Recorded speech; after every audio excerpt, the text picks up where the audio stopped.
Assalamualaikum warahmatullahi wabarakatuh. Hai teman-teman semuanya, yang lagi makan, yang lagi minum, yang lakuin kegiatan, yang lagi bekerja, tetap semangat.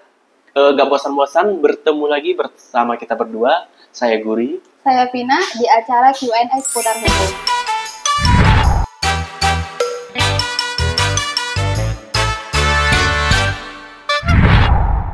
Nah, seperti biasanya kita akan jawab pertanyaan dari teman-teman yang udah kalian kirim lewat kolom komentar YouTube kita. Kali ini ada pertanyaan dari Raihan Putra 11. Nah, dia bertanya, apakah tanah yang sudah diwakafkan bisa dikembalikan menjadi SHM? Nah, tanah wakaf nih, Kak.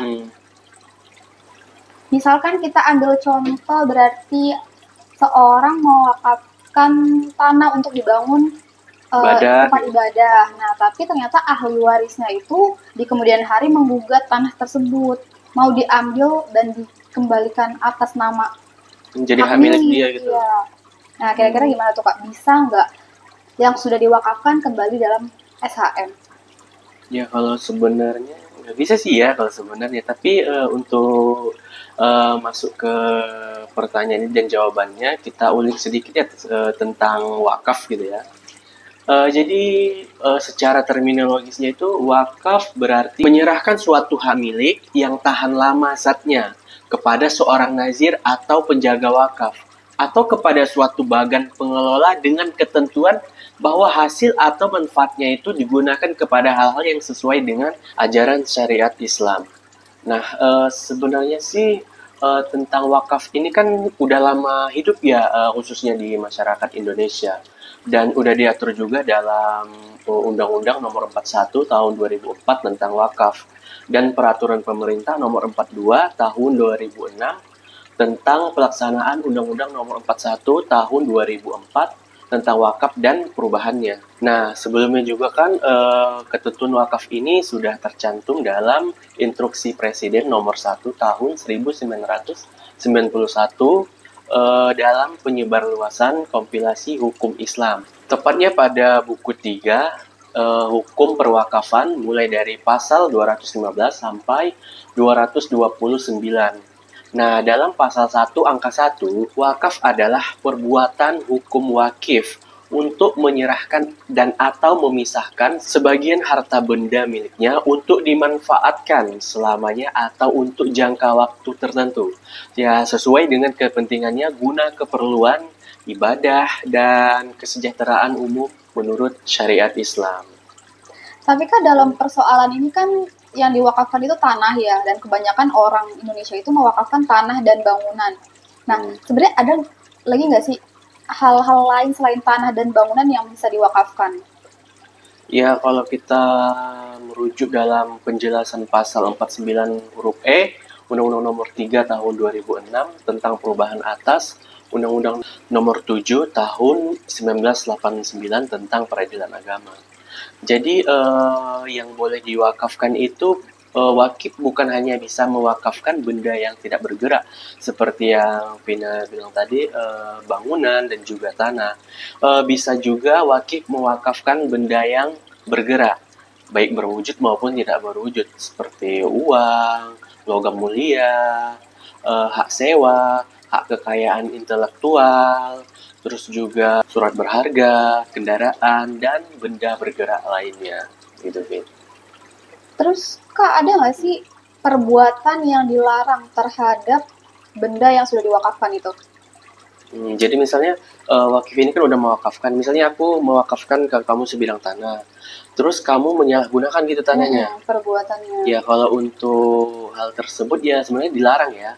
Karena hal yang dilarang nih ketika sudah wakif mewakafkan itu. Jadi penerima wakaf ini tidak boleh menjadikan tanah tersebut. Ini misalnya ya, misalnya tanah tersebut dijadikan sebagai jaminan, terus dijual, dihibahkan, terus diwariskan, dan juga harta benda tersebut itu ditukar atau dialihkan dalam bentuk pengalihan hak lainnya gitu, Vin.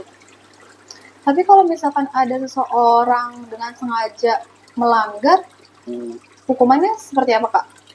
Ya sebenarnya ketika kita melakukan sesuatu yang dilarang ya pasti ada hukumannya, ada sebab dan akibatnya.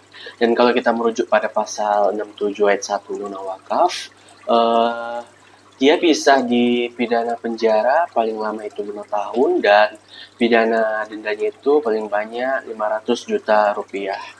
Dan untuk menjawab pertanyaan dari Kak Raihan Putra tadi yang apakah tanah itu bisa dijadikan hak milik oleh ahli warisnya, sangat jelas dan sangat tegas nih bahwasanya tidak bisa atau ahli waris itu tidak bisa dan tidak berhak untuk kembali mengambil tanah wakaf itu. Dan hal ini sangat berlaku ketika wakaf telah sah dilakukan dan memenuhi unsur persyaratan. Kalau misalkan unsur dan persyaratannya itu tidak terpenuhi, seperti belum dewasa ataupun benda yang diwakafkan tidak sesuai dengan persyaratan, itu gimana Kak? Pasti kan akan menimbulkan sengketa Kak. Nah, kalau misalkan timbul sengketa itu penyelesaiannya seperti apa? Ya, karena kan dia tadi wakifnya tidak memenuhi syarat ya, berarti adanya pelanggaran hukum dong di situ dan bakal bisa terjadi sengketa oleh ahli warisnya. Ya, kalau misalnya terjadi sengketa, yang cara penyelesaiannya ya pertama-tama nih bisa melakukan melalui musyawarah untuk mencapai mufakat. Dan kalau misalnya tidak dapat diselesaikan, ya bisa melalui mediasi, terus arbitrase ataupun pengadilan gitu, Vin. Dan juga Kak Rehan gitu. Jadi di sini ditegaskan ya teman-teman semua bahwa apapun harta benda yang sudah diwakafkan itu tidak bisa kembali menjadi hak milik. Karena apa yang sudah diikrarkan oleh ikrar wakaf itu sudah lepas hubungan hukum kepemilikannya dari pemilik awalnya. Gitu. Jadi buat Kak siapa tadi namanya? Raihan Putra, terima kasih untuk pertanyaan yang sangat bagus ya. Karena kan di kalangan masyarakat ataupun mungkin saudara-saudara kita juga pasti pernah mengalami hal tersebut. Dan kami mencoba menjawab sebisa mungkin tadi.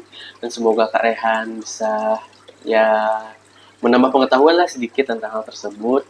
Dan juga buat teman-teman semuanya, terima kasih sudah menyaksikan channel ini tentang Q&A seputar hukum. Dan jangan lupa buat teman-teman semuanya aktifin lonceng notifikasinya. Dan jangan lupa juga like, comment, share, dan juga subscribe sebanyak-banyaknya. Terima kasih.